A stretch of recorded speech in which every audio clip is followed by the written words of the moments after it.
नमस्कार, good evening, शुभ संध्या। ओम श्री ब्रह्मानंदाय नमः, ओम श्री केशवानंदाय नमः। स्वागत है आप सभी लोगों का आज की शाम की परिचर्चा में। और हम लोगों ने ब्रेक किया था। परसों हम लोगों ने इतिहास के बारे में बात की थी और मुगल कालीन इतिहास हम लोग इस समय चर्चा कर रहे हैं शाम के सेशन में। तो जो भी लोग आज हमारी चर्चा में जुड़ेंगे उन सबका स्वागत है।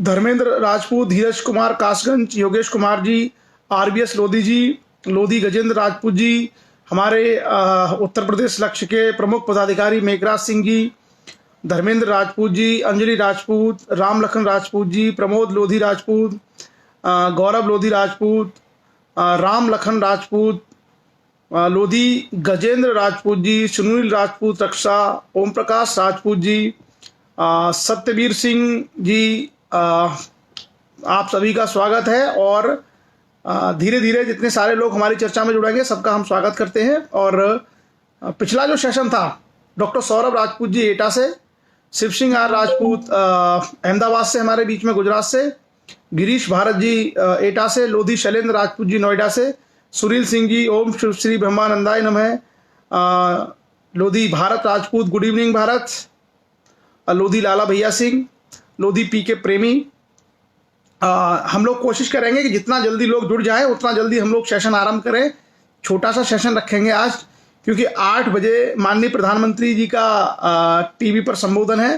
तो हो सकता है कुछ महत्वपूर्ण बातें हो, तो हम लोग चाहेंगे कि 8 बजे तक हम लोग सेशन खत्म कर दें। शिव मोहन सिंह लोधी जी, पूनम राजपूत जी, जितेंद्र लोधी राजपूत, अनीश कुमार जी, अनूप कुमार वर्मा, रोहित सिंह लोधी, सुनील सिंह जी, सभी का स्वागत है। और भी बहुत सारे लोग मुझे दिखाई दे रहे हैं, उनका भी मैं स्वागत करता हूं। शायद उनके नाम अभी नोटिफिकेशन में नहीं आ रहे हैं, जैसे ओम प्रकाश सिंगरौल जी हैं, लोधी यतेंद्र राजपूत जी हमारे एटा कासन से, अनार सिंह जी हैं हमारे कासन से, इंजीनियर प्रवीण राजपूत हैं लखनऊ से, यश राजपूत जी हैं कन्नौज से, लोधी अनुराग राजपूत ऋषि हमारे बीच में हैं, भारती राजपूत हैं, नर्मदा इंटरप्राइजेस शाहबाद जिला हरदोई यूपी से हमारे बीच में है। उसके अलावा हरिमोहन राजपूत साहब है हमारे बीच इटावा से, आपका स्वागत है। दिनेश श्वेता सिंह जी, विनोद कुमार जी, आपका भी स्वागत है। सुनील राजपूत जी, ब्रजेश सिंह लोधी जी, रामबरन सिंह लोधी जी, शिक्षक हैं आप भिंड से, आपका स्वागत है। संजय राजपूत जी, ब्रजेश लोधी नरैनी बदायूं से, गुड इवनिंग ब्रजेश जी, कैसे हैं आप। सुनील राजपूत जी, धर्मेंद्र राजपूत जी आगरा से, विवेक सिंह नरवरिया, गिरीश जी, भारती राजपूत, इंजीनियर प्रवीण राजपूत, कृष्ण गोपाल लोधी, भारतीय वायुसेना से, विनोद कुमार जी हमारे बीच कासगंज से हैं। सो नमस्कार, स्वागत है आप सभी लोगों का, गुड इवनिंग। पिछली जो हमारा सेशन था वो मुगल काल के ऊपर था, खास करके अकबर और शेरशाह सूरी के बारे में हमने चर्चा की थी। श्याम कुमार लोधी जी, दीपक कुमार जी गुड इवनिंग, महेश लोधी जी करेरा शिवपुरी मध्य प्रदेश से, आप भी शिक्षक हैं, आपका भी स्वागत है। विवेक सिंह नरवरिया जी स्वागत है। लोधी प्रशांत वर्मा मैनपुरी से, आपका भी स्वागत है प्रशांत जी, गुड इवनिंग। संजय लोधी, सभी का स्वागत है। और Deepak Kumar, hello Deepak, how are you. Umakant Verma ji, Suman Singh Lodhi ji, कुछ और लोग इस बीच चर्चा में जुड़ रहे हैं, तो हम चाहते हैं कि एक बार सारे लोग जुड़ जाए, तो उसके बाद ही हम लोग आरंभ करते हैं। सत्यपाल सिंह लोधी जी भिंड से, धर्मेंद्र सिंह वर्मा एडवोकेट पीलीभीत से, अवनीश नरवरिया जी भिंड ग्वालियर से, स्वागत है आप सभी लोगों का भी। राम प्रताप राजपूत जी, श्याम कुमार लोधी जी, हरिओम लोधी राजपूत जी, सभी को नमस्कार। ओबीसी महेंद्र सिंह लोधी जी, लोधी नितेश राजपूत, पद्मेश लोधी जी, आप सभी का स्वागत। और विनय राजपूत। तो हम लोग जो पिछली जो हमने चर्चा की थी, अभी 150 लोग हो गए हैं, अब बाकी लोग जुड़ते रहेंगे। डॉक्टर नारायण पटेल जी कटनी मध्य प्रदेश से, लोधी अंशुल वर्मा इटावा यूपी से, विनय राजपूत जी, उदय सिंह समाज सेवक हमारे बीच ग्वालियर से, राम प्रताप राजपूत जी आप इटावा से हैं, बहुत बहुत स्वागत है आपका। उमाकांत वर्मा जी शाहजहांपुर यूपी से हैं, आपका भी स्वागत है। हिमांशु हमारे लक्ष्य के बहुत ही युवा और समर्पित कार्यकर्ता, बखनाई दिव्यापुर औरैया से, हृदय राजपूत, ओबीसी महेंद्र सिंह लोधी नमस्कार। डॉक्टर नारायण पटेल जी good evening, Tulsiram Rajput ji very good evening, Lodhi गिरजेंद्र जी रामपुर यूपी से नमस्कार। कमलेश कुमार राजपूत जी, मनोज राजपूत टूडर महोबा से, विजेंद्र ब्रजेश राजपूत कासगंज से, कमल कुशवाहा जी, लोधी एच कुमार राजपूत, लोधी विकास जी, करण सिंह राजपूत जी, रेखा राजपूत जी। अभी संख्या और तेजी से बढ़ रही है, तो थोड़ा सा वेट करते हैं। श्री प्रकाश राजपूत जी, नीरज राजपूत जी, कीरत सिंह लोधी जी, मंजुल राजपूत लोधी जी, केशव आजाद जी, प्रदीप सिकरबार, धर्मेंद्र राजपूत जी, मंजूलता राजपूत, बाबू सिंह जी। नमस्कार बाबू जी, अलीगढ़ से कैसे हैं? स्वास्थ्य कैसा है आपका? बाबू जी अलीगढ़ से कैसे हैं आप? लोकेंद्र लोधी, राजू प्रसाद, मुकेश सिंह लोधी जी, जितेंद्र लोधी राजपूत टीकमगढ़ से, पूरन वर्मा जी, गोयाती कासन से, आनिश राजपूत, नीरज राजपूत जी, अभिषेक कुमार जी। अब हमारे साथ 160 से ज़्यादा लोग जुड़ चुके हैं। राजेंद्र संत जी, दीपक राजपूत जी, डॉक्टर शेर सिंह कुशवाहा जी, जितेंद्र लोधी जी, कुंवर सिंह जी, गुड इवनिंग, नमस्कार सभी के लिए। सुरजीत सिंह लोधी जी, अजब सिंह लोधी जी, अभिषेक कुमार जी, केशव आजाद जी बांदा यूपी से, रमेश राजपूत जी, हरेंद्र सिंह जी। अभी और तेजी से संख्या थोड़ा बढ़ रही है। अभी 150 लोग थे, 160 हुए, अभी 180 लोग हो चुके हैं। तो हम चाहते हैं कि सभी लोग एक बार जुड़ जाएं, उसके बाद हम लोग चर्चा आरंभ करेंगे। और आज की चर्चा थोड़ा संक्षिप्त ही रखेंगे। जय कुमार लोधी जी, भीमेश राजपूत जी, नीरज राजपूत जी, वसंत सिंह राजपूत जी, एडवोकेट राजपूत जी, रोहित राजपूत जी। स्वागत है आप सभी लोगों का। राज भी डिवाइस से हैं, और संदीप राजपूत जी, जय कुमार लोधी जी, गंगा रतन राजपूत जी। 200 से ज़्यादा लोग जुड़ चुके हैं। और महेंद्र जी, रजनीश राजपूत जी। अब हम लोग शुरू करते हैं। 210 के आसपास लोग चर्चा में हैं। नेत्रपाल सिंह जी इस समय शिलोंग मेघालय में हैं। आसाम राइफल्स में काम करते हैं। नेत्रपाल जी आपका भी स्वागत है। शिलोंग से हमारे बीच है। पूर्वोत्तर भारत से श्याम राजपूत जी, और उसके अलावा डॉक्टर कुलदीप सिंह जी, नीरज राजपूत जी, पद्मेश जी। तो चलिए स्वागत है, और अब हम लोग चर्चा आरंभ कर दें। अभी 220 से ज़्यादा लोग जुड़ चुके हैं, तो सभी लोगों के समय को ध्यान में रखते हुए हम लोग आरंभ करते हैं। पिछला जो सेशन हमने लिया था वो लिया था शेरशाह सूरी और अकबर के ऊपर, कि शेरशाह सूरी ने किस तरीके से मुगल सिस्टम को डिस्टर्ब किया और हुमायूं को भारत से भगा दिया। उसके बाद 5 साल बाद शेरशाह सूरी की मृत्यु हो गई, और फिर से हुमायूं ने भारत पर जीतने का प्रयास किया, और 1556 में हुमायूं ने फिर से भारत पर अपना आधिपत्य कर लिया, और अकबर 13 या 14 साल की उम्र में भारत का बादशाह बना। तो अकबर का उदाहरण इसलिए महत्वपूर्ण है कि एक आदमी 14 साल की उम्र में इतने बड़े हिंदुस्तान का बादशाह बन गया था। तो जो लोग युवाओं को डिस्करेज करते हैं, जो लोग समाज के युवाओं को डिस्करेज करते हैं कि तुम कल के लड़के हो, तुम तो ये हो, तुम कुछ नहीं कर सकते हो, ये सोच सही नहीं है। दुनिया भर में तमाम आपको ऐसे बड़े बड़े नायक मिलेंगे जिन्होंने कम उम्र में बहुत बड़े बड़े कारनामे किए हैं। जैसे सिकंदर 26-27 साल की उम्र में दुनिया को जीतने का सपना देख लिया। सरदार भगत सिंह 23 साल की उम्र में शहीद हो गए थे, और एक समय उनकी लोकप्रियता महात्मा गांधी जी से भी ज़्यादा हो गई थी। उसी तरीके से स्वामी विवेकानंद, जो 39 ईयर्स की एज में उनकी डेथ हो गई थी, लेकिन 39 साल की उम्र में 39 ईयर की एज में वो दुनिया के सबसे बड़े ज्ञानी के रूप में प्रसिद्ध हो चुके थे। शहीद ऊधम सिंह। तो ऐसे आपको बहुत सारी प्रतिभाएं मिलेंगी भारतवर्ष में और दुनिया भर में, जिन्होंने बहुत कम उम्र में बहुत बड़े बड़े कारनामे करके दिखाए हैं। उनसे हमें प्रेरणा ग्रहण करने की आवश्यकता है, और खास करके युवाओं को प्रोत्साहित करने की आवश्यकता है। एक समाज में प्रवृत्ति है कि वो युवाओं को, कई लोगों के अंदर मैंने मेंटालिटी देखी है, ये देखी है, वो कहते हैं अरे तुम क्या करोगे, तुम क्या कर सकते हो। मैं आपको बताऊं, एक घटना बताता हूं, उसके बाद चर्चा करेंगे कि 1984 में श्रीमती इंदिरा गांधी जी की हत्या हो गई थी। 1984 में श्रीमती इंदिरा गांधी जी की हत्या हो गई थी। तो सवाल ये आएगा कि भाई कौन प्रधानमंत्री बनेगा। तो आपको ना 40 साल की उम्र में राजीव गांधी जी भारत के प्राइम मिनिस्टर बन गए, 40 साल की उम्र में, और उन्होंने देश को चलाया। कंप्यूटर वगैरह वो लेके भी आए थे, बहुत सारे अच्छे अच्छे काम भी किए थे। तो जब जिम्मेदारी मिलती है तो कोई भी युवा काम कर सकता है। अगर हम उसको मौका ही नहीं देंगे, अगर हम उसको ऑप्शन नहीं देंगे, तो कभी भी यूथ प्रमोट नहीं हो सकता, कभी भी यूथ जो है लीड नहीं कर सकता। उसके अंदर लीडरशिप की क्वालिटी डेवलप नहीं हो सकती हैं। और ये मैंने पुराने लोगों में अक्सर देखा है। मेरी जितनी एज है उतनी एज में भारत में कई लोग सीएम तक बन चुके हैं जितनी मेरी उम्र है, लेकिन मैंने अपने समाज में मैंने इतनी सारी पढ़ाई लिखाई कर ली, इतनी सारी डिग्रियां ले ली और देश की सबसे बड़ी सेवा में आ गया, उसके बावजूद भी मैंने अपने समाज में लोगों को देखा है ये कहते हुए अरे वो तो कल का लड़का है। तो जो ये हमारी सोच है बुजुर्गों की हमारे समाज में, ये बहुत नेगेटिव है। अगर आप यही सोचते रहोगे कि यूथ आकर के सोसाइटी को लीड नहीं करेगा तो आप 70 साल की उम्र में, 60 साल की उम्र में, 65 साल की उम्र में, 80 साल की उम्र में कितने दिन लीड करोगे? 2 साल, 4 साल, 6 साल। उसके बाद आपकी ऊर्जा भी खत्म हो जाएगी और आपकी सोचने और समझने की जो क्षमता है वो भी कमजोर पड़ जाती है।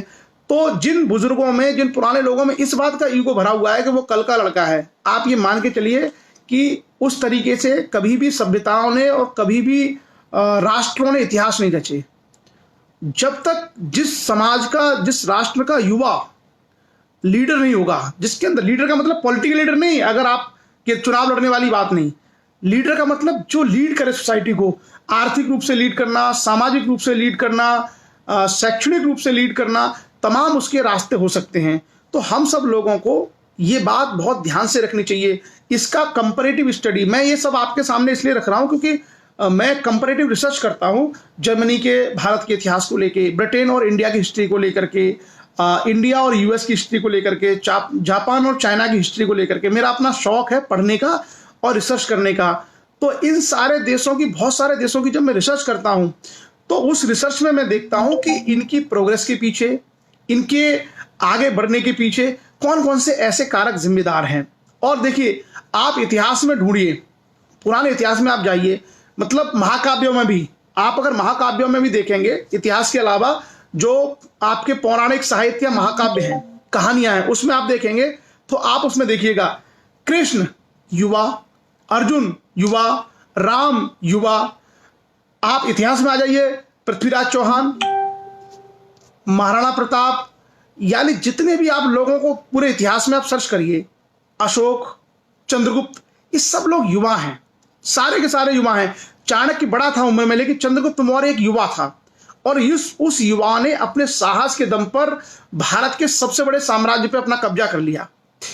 तो यूथ के अंदर बहुत ताकत होती है, बहुत शक्ति होती है, बहुत उसके अंदर महत्वाकांक्षा होती है और सोसाइटी के प्रोग्रेस के लिए आवश्यक होता है कि ऐसे यूथ को हम लोग एनकरेज करें। शिक्षा के क्षेत्र में कोई लीड करना चाहता है, भाई आपके लिए बहुत अच्छा है, आप लीड करिए। आपको समाज को बेहतर करना है और वो युवा थोड़ी सी गलतियां कर करके ज़्यादा बेहतर सीखते हैं और ज़्यादा बेहतर काम करते हैं।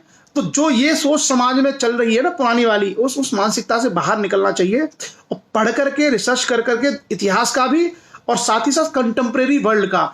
हमारे साथ दिक्कत क्या है कि हम लोग जो समकालीन दुनिया है, कंटेम्प्रेरी वर्ल्ड है, उस कंटेम्प्रेरी वर्ल्ड की साइंस एंड टेक्नोलॉजी को, उसकी पॉलिटिकल लीडरशिप को, उसके सोशल जो उसमें रिफॉर्म्स हो रहे हैं, इंप्रूवमेंट्स हो रहे हैं या जो सोशल ट्रांजिशन हो रहे हैं, उनको हम लोग नहीं पढ़ते हैं। अगर नहीं पढ़ेंगे, नहीं समझेंगे तो हम उसका कभी लाभ नहीं ले पाएंगे और उसको एज एन एग्जाम्पल कभी सीख नहीं पाएंगे।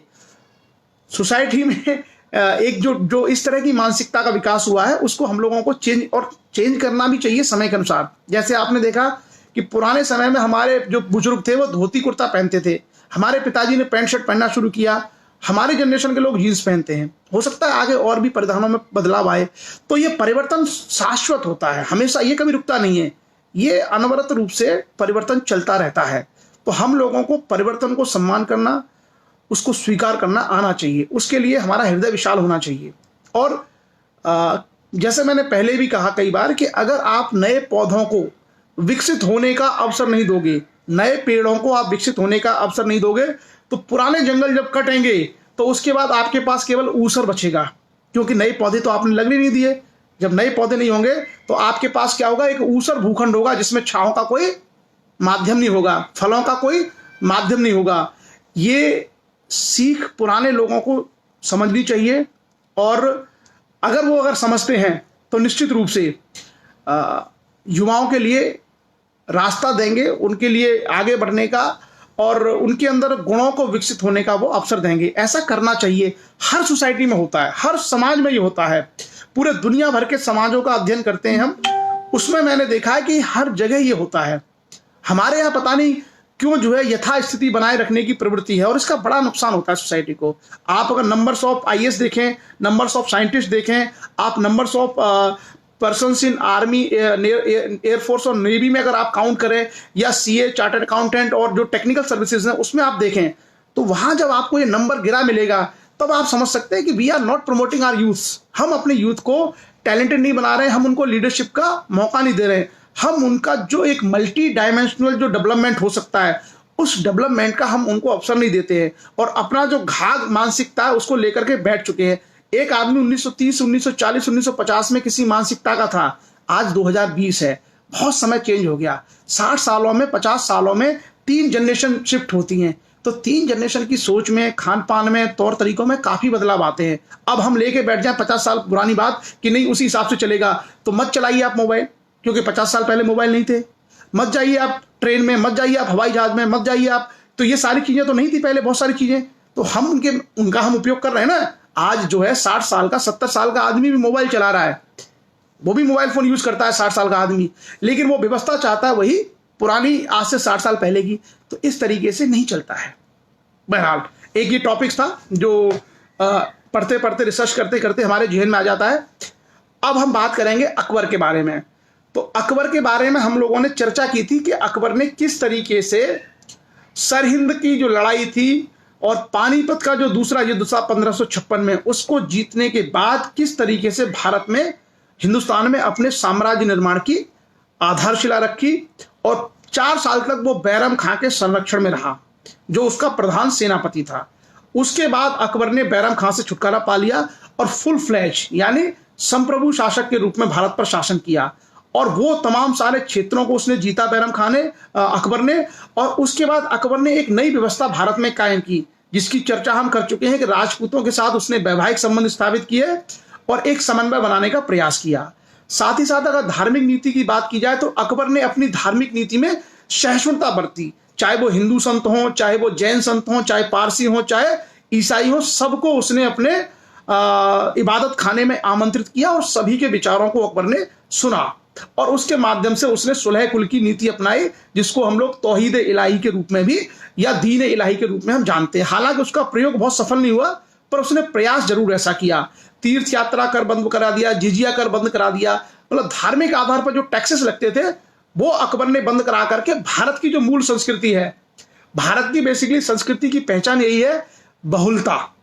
कई बार लोग गलत पढ़ाएंगे, भारत की संस्कृति की पहचान है बहुलता, प्लुरलिटी।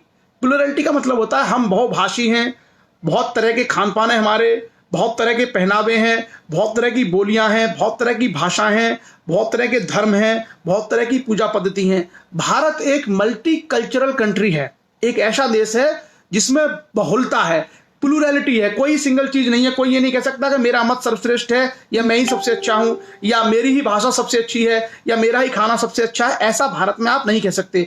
इसलिए भारत को इनक्रेडिबल इंडिया कहा जाता है। दुनिया भर के अनूठे देशों में भारत की गिनती होती है। इसकी भूगोल को देखिए, इसकी संस्कृति को देखिए, यहाँ के धर्मों को देखिए, पहनावों को देखिए, भारत में बहुत अधिक विविधता है। और ये विविधता आज से नहीं है, आप अगर पहले चले जाएंगे बिल्कुल पिछले इतिहास में, तो भी आप पाएंगे कि हड़प्पा काल की संस्कृति जहां नगरों पर आधारित है, वही वैदिक संस्कृति ग्रामीण है।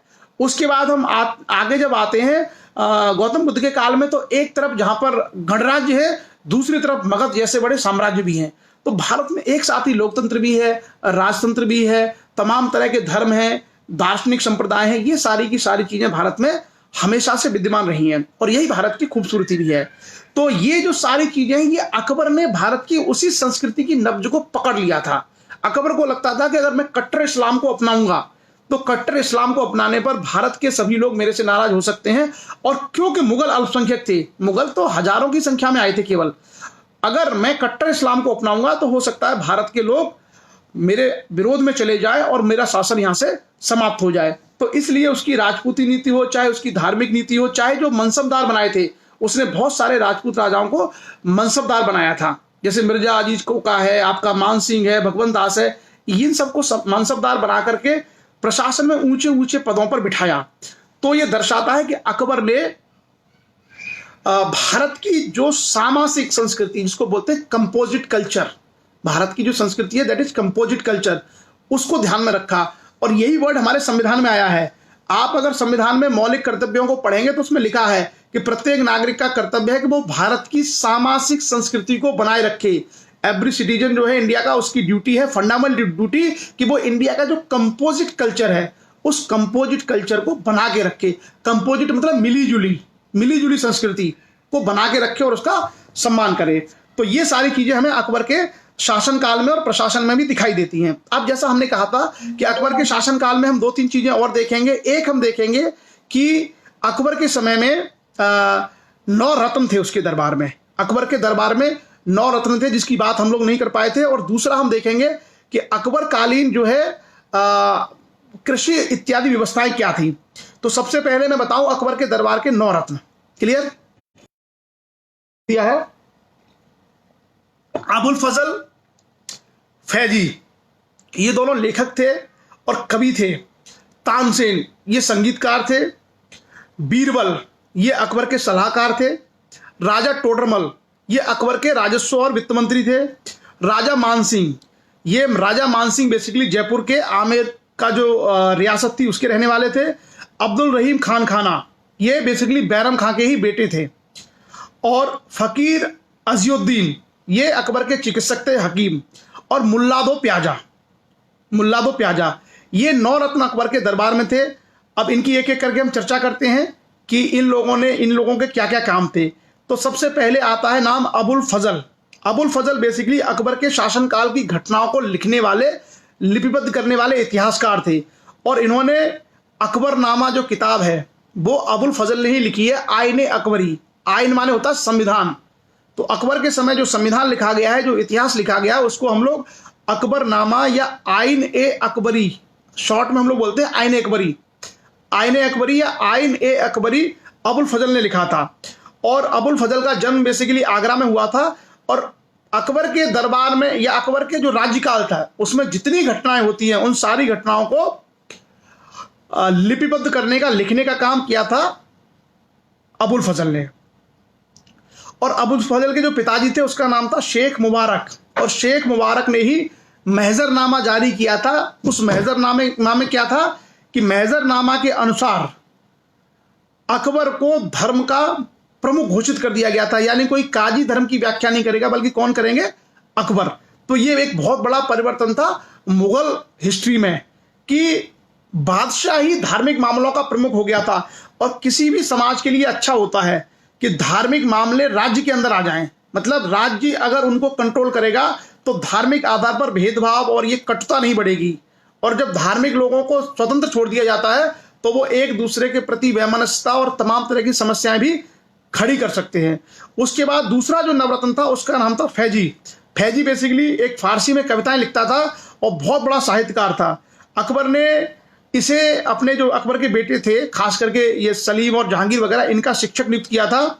और इसने बहुत सारी कविताएं लिखी हैं फैजी ने। आप अगर चाहें तो फैजी की कविताओं को इंटरनेट के माध्यम से आप सर्च कर सकते हैं। तीसरा जो व्यक्ति था उसका नाम था तानसेन। तानसेन पता ही होगा, बेसिकली तानसेन ग्वालियर के रहने वाले थे, ग्वालियर के राजा के दरबार में थे। तो वहां से फिर इनको लाया गया था और उसके बाद ये मुगल दरबार में आ गए थे। और कई सारे इन्होंने रागों की शुरुआत की थी, जैसे मियाँ मल्हार राग इन्होंने, और दीपक राग, मियाँ मल्हार और दीपक राग। इस तरीके से कई जो है आज की जो क्लासिकल जो म्यूजिक है, क्लासिकल संगीत में जो बड़े प्रसिद्ध कुछ राग हैं उनकी शुरुआत तानसेन ने कही थी। और तानसेन के बारे में बहुत सारी किंवदंतियां भी प्रचलित हैं। उसमें कहा जाता है कि तानसेन जो है जब गाते थे तो जो है दीपक जल जाते थे, या इस तरह की किंवदंतियां भी जनता में प्रचलित हैं। और जब राग मल्हार गाते थे तो बारिश आ जाती थी। इस तरह की चीजें तानसेन के बारे में प्रसिद्ध हैं। बीरबल का नाम आप लोगों ने सुना ही होगा, सब लोगों ने। बीरबल अकबर के सलाहकार थे। उनका मूल नाम था महेश दास। बीरबल का मूल नाम महेश दास था। और शायद ये भी बीरबल भी आप लोग चेक कर लेना बीरबल का फैक्ट, बीरबल कहाँ के रहने वाले थे। मुझे लगता है ये भी कहीं आगरा वागरा साइड के रहने वाले थे, महेश दास। उसके बाद अकबर के दरबार में राजा टोडरमल थे। देखिए अभी तक जो नाम ले रहे हैं हम, इसमें हिंदू भी हैं मुसलमान भी हैं। जैसे बीरबल, तानसेन, ये हिंदू हैं, राजा टोडरमल हिंदू हैं। तो अकबर सभी को सम्मान देता था, सभी को महत्व देता था। उसके 9 रत्नों में से एक है ये 9 जो सबसे महत्वपूर्ण लोग थे उनमें से देखिए ये हिंदू लोग हैं। कौन? जैसे तानसेन, बीरबल, राजा टोडरमल। तो राजा टोडरमल उसके फाइनेंस मिनिस्टर थे। कौन थे? फाइनेंस मिनिस्टर, वित्त मंत्री थे। और अकबर के समय में भूमि सुधारों के लिए कई सारे कार्य किए गए, जैसे भूमि की माप करना, भूमि को अलग अलग क्वालिटी के हिसाब से उसको रैंकिंग देना। ये सारे काम राजा टोडरमल ने किए थे। और आज के समय तक भी हम लोग जो भूमि व्यवस्था देखते हैं, आपको बहुत सारे पैमाने वही प्रयोग करने पड़ते जो टोडरमल ने स्टार्ट किए थे। यानी टोडरमल ने जो व्यवस्था स्टार्ट की थी वो आज भी है। पुराने समय के अगर आप खसरा, खतौनी इत्यादि देखेंगे अपने तहसील में, आपके जो दादाओं की भूमि होगी उसमें ज्यादातर शब्दावली फारसी या उर्दू ही प्रयोग हुई है भूमि के लिए। तो आप वहां देख सकते हैं कि ये जो सारी चीजें थी, भू अभिलेख इत्यादि जो चीजें हैं, वो सब शुरू करने का कार्य राजा टोडरमल ने किया था। वो फाइनेंस मिनिस्टर थे और राजस्व के बहुत बड़े जानकार थे। और राजा टोडरमल बेसिकली लखनऊ के पास पड़ता है जिला सीतापुर, वहां के रहने वाले थे और कायस्थ थे। ये राजा टोडरमल कायस्थ थे, सीतापुर लखनऊ के पास वहां के ये रहने वाले थे।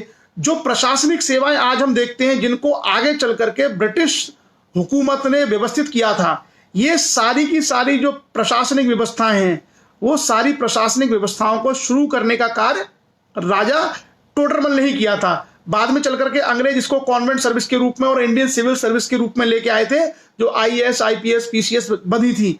लेकिन इनकी जो शुरुआत है वो आप देखिए राजा टोडरमल ने ही सिस्टम शुरू किया था। उसके अलावा राजा मानसिंह का नाम सुना होगा। अकबर ने जयपुर के पास आमेर है, आज भी आमेर का किला है, आमेर के राजा भारमल को संधि करने के लिए बाध्य किया और भारमल की पुत्री से अकबर ने विवाह किया जिसका नाम था हरखियाबाई। और राजा भारमल के बेटे थे भगवंत दास, उनको अकबर ने मनसबदार बनाया। और राजा भारमल के बेटे थे मानसिंह को भी अकबर ने ऊंचा मनसब दिया और साथ ही साथ अपनी सेनाओं का सेनापति नियुक्त किया। और राणा प्रताप से जो लड़ाई लड़ी है, राणा प्रताप से अकबर के बीच में युद्ध नहीं हुआ, राणा प्रताप से युद्ध मानसिंह ने ही लड़ा था।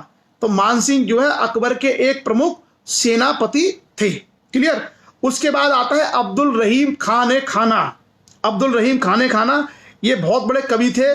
और जो बैरम खां जो अकबर का संरक्षक था, बेसिकली उसका बेटा था ये अब्दुल रहीम खान। ये भी फैजी की तरह बहुत बड़ा लेखक था, बहुत बड़ा कवि था। उसके बाद एक इसमें आदमी था फकीर अजीउद्दीन, ये अकबर के हकीम या चिकित्सक थे। और एक आदमी था, बड़ा इंटरेस्टिंग नाम है, मुल्ला दो प्याजा। उसके बारे में कहा जाता है कि उसको खाने में 2 प्याज एक्स्ट्रा चाहिए होती थी, उसको 2 प्याज चाहिए होती थी एक्स्ट्रा। बेसिकली ये जो प्याज वगैरह खाने का कल्चर है ना, भारत में नहीं था, ये बेसिकली मुगल है। जो प्याज वगैरह इंडिया में खाई जाती है और इतनी प्याज होती है, इसको बेसिकली मुगल लोग लेके आए थे। मुगलों ने ही अपने खाने में प्याज को स्टार्ट किया था। हमारे भारत के जो है जितने प्राचीन ग्रंथों को आप देखेंगे, उन सारे प्राचीन ग्रंथों में आपको ये सब प्याज इत्यादि का भोजन नहीं मिलेगा। ये सारा का सारा जो है मुगल। इसलिए आप देखना कि जब भी आप मुगल ही खाना खाने जाएंगे, खास करके अगर आप नॉनवेज खाते हैं, तो आप नॉनवेज खाने के लिए अगर किसी मुगल खाने को प्रीफर करेंगे, तो वहां आप देखना कि वहां प्याज का बहुत ज्यादा उपयोग होता है। तो प्याज बेसिकली मुगलों के द्वारा भारत में लाई गई। जैसे मक्का पुर्तगाली लोग भारत में लेके आए। तो जो फसलें हैं वो क्या है, ये सारी कुछ भारत की इंडिजीनियस है, कुछ भारत में बाहर से आई हैं। तो मुल्ला जो प्यादा था, बेसिकली क्या था, ये ऑफिसर था एक, और इसको दो बहुत महत्वपूर्ण अधिकारी था अकबर का, और 2 प्याज इसको एक्स्ट्रा चाहिए होती थी। तो ये है पूरा का पूरा क्या, मुगलों के 9 रत्न, जिसकी हम लोगों ने चर्चा की। उसके बाद अगर हम मुगल प्रशासन की बात करें, हालांकि अभी हम लोगों को मुगलों में जहांगीर भी पढ़ना है, औरंगजेब भी पढ़ना है, शाहजहां भी पढ़ना है। औरंगजेब के बाद जो फर्रुखसियर है, बहादुर शाह है, जहांदार शाह है, आराम शाह है, या बहादुर शाह द्वितीय है, शाह आलम है, ये भी सब हमको पढ़ने हैं। तो उन सब के बाद भी हम लोग प्रशासन की चर्चा कर सकते हैं। लेकिन मोटे तौर पर अकबर के काल में जो प्रशासन था, वो प्रशासन वही था जो सल्तनत काल में चला आ रहा था। लेकिन अधिकारियों के नाम और पदनाम चेंज हो गए थे। केंद्र में राजा के साथ उसके मंत्री, उसके नीचे अधिकारी, और जो नीचे की व्यवस्था थी, सूबे की जो नीचे की व्यवस्था थी, उसमें आपका क्या था कि प्रांत था। अच्छा, 8 बज गए। ओके, सो चलिए फिर 8 बजने वाले हैं, 8 बज चुके हैं। तो हालांकि चर्चा में बहुत सारे लोग जुड़े हुए हैं, 70 लोग अभी भी जुड़े हुए हैं, तो 9 रत्न पे हम लोग रोक देते हैं। आगे इसकी चर्चा कल भी कर लेंगे। अभी 8 बजे हैं, सब लोग एक बार देख लेते हैं कि क्या महत्वपूर्ण जो है अनाउंसमेंट माननीय प्रधानमंत्री जी के द्वारा होने वाले हैं। कल की चर्चा में फिर हम एक सेशन पूरा अखबार पे लगा करके उसको कंप्लीट कर लेंगे। तो आप लोग टीवी देख लीजिए कि क्या न्यूज़ आ रही है। हालांकि हम बाद में भी देख सकते थे, लेकिन एक बार देख लेते हैं क्योंकि सब लोगों के लिए ये इंपॉर्टेंट है। चलिए, बहुत बहुत धन्यवाद। शुभ रात्रि, जय हिंद।